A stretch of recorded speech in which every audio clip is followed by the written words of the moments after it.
Boy,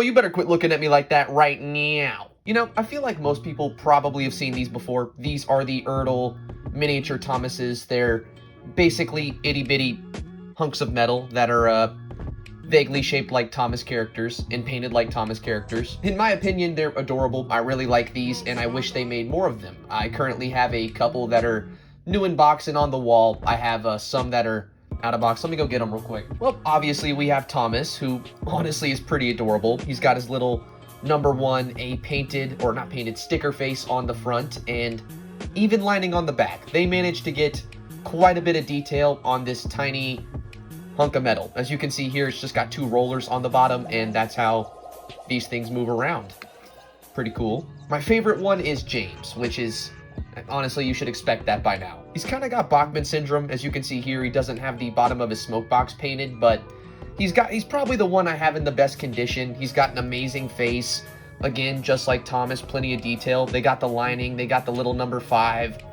It's just fun. It's even got a little open cab area. What more can you want? We got Trevor, who is kind of a Roblox model before Roblox models existed. Like, look at that. He's even got the Roblox face. Like, I don't think I'm wrong. We even have Percy, who also is adorable. As you can see here, we got his little #6, no red boiler stripes or anything, but the vague shape is there.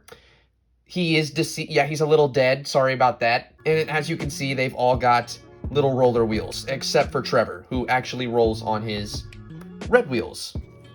I have more. These are just the ones that I had closest to me. I've got Troublesome Trucks and I think Edward somewhere around here. I have a couple of these new in box, so if you guys ever want me to open them, be sure to comment down below. For today, we're not talking about the engines in specific, even though we kind of just did. Instead, we're talking about this, a little set, or well, actually, no, it's a set for these engines. Now, as you can see here on the back, you could get many of them and make a larger set, but this one in specific is the Birdie at the Crossing set, which comes with everything you see here, and also in this beautiful Shining Time box. This isn't necessarily new. I'll be honest, I have opened this a long time ago, but since then it stayed on the wall. It's kind of just been something that, with the other new in-box Ertl things, has just kind of existed there on display.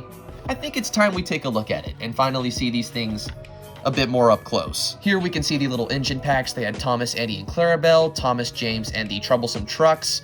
We got Edward, James, and Percy, and Edward, Trevor, and Birdie. And I believe these are these two packs that I have to open, if you guys are ever interested. Comment down below if you want that, and I'll follow this video up with one of those. But again, this is what we're looking at inside of this box, and here's a better look at the packaging if anyone was curious. This is so well made. I love the little tracked plan or just detail they have going on behind this thing, and just the overall box is just aesthetically pleasing. When you look at this, it's just instantly catching. You always know when it's a Shining Time product. All right, enough with the talking. Let's get this thing out of here. This thing opens like so, and let's see here. Yep, we have this little green box, or I guess what will soon be grass mat area thing, and we've got the stickers applied. You take little track stickers and apply those where the ramps and little track pieces go on basically every other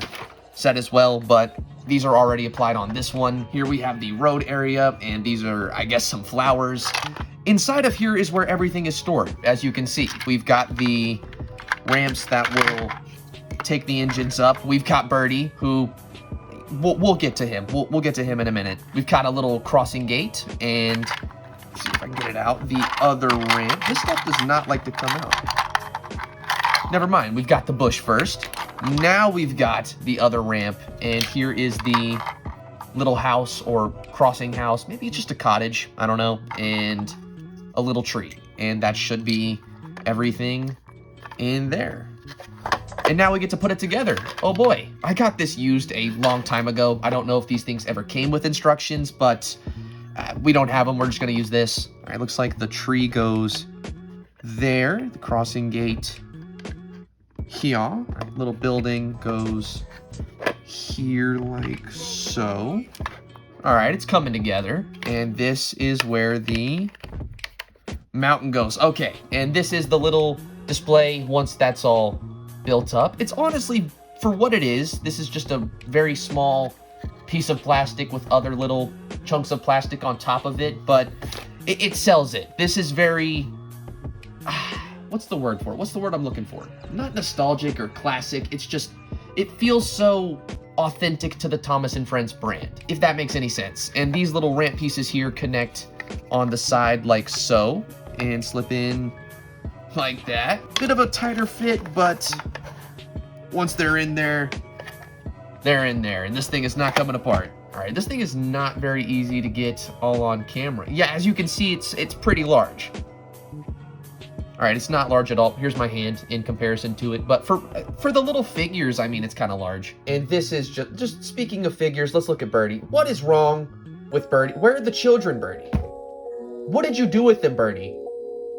I need answers, Birdie. I also should note this thing has a ridiculously bad finish, as you can probably see in the lighting. I don't know what exactly went on with this Birdie in specific, but the paint just does not. Yeah, this is not how I think it's supposed to look, but I mean, that's what there it is. And that is on the top, the side. It's just weird. Maybe it's age or just not a good brand of paint they used to make these, but that's not present on any of the other ones. As you can see here, James has a nice finish. Thomas has a nice finish. In fact, I'm gonna go get the Birdie new one package and see. Does he have the same fit? No, it doesn't look like he does. It looks like the one in here has a smooth finish as well. So what happened with this guy?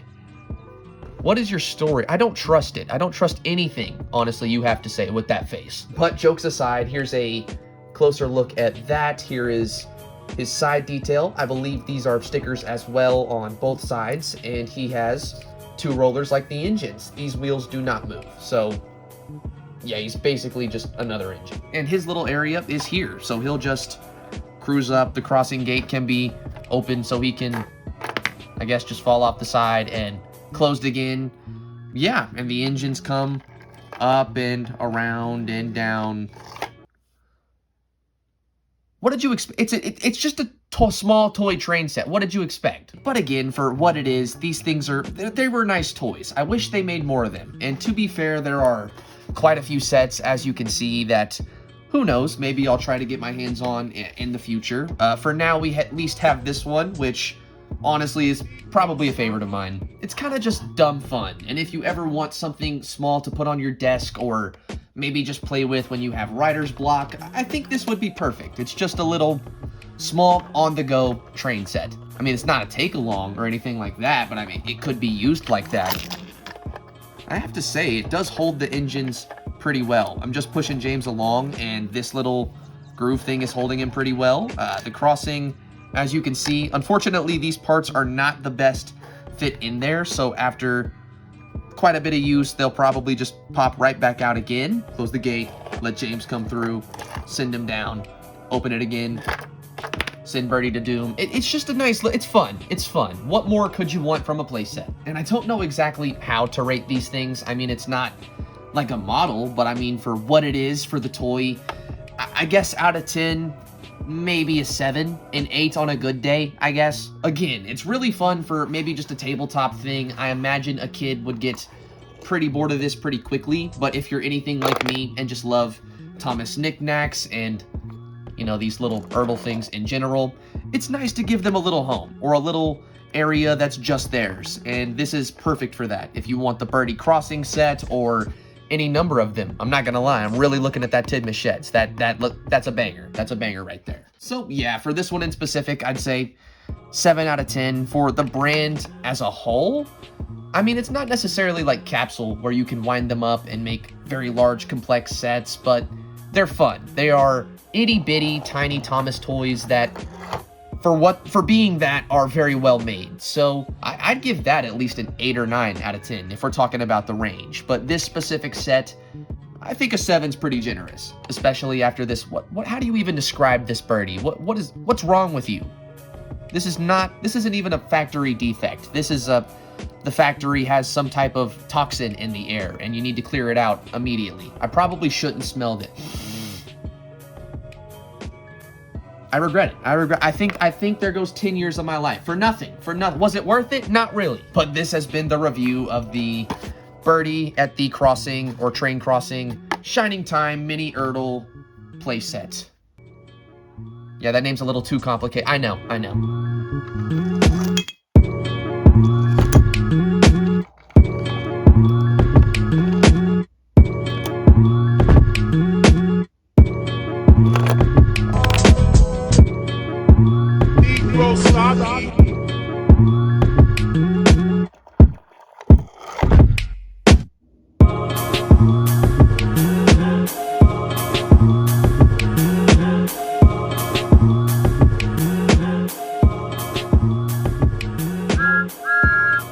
Either subscribe, donate, or get the fuck out. I'm looking at a couple of different ways. One, which you mentioned, Senator, but also trying to expand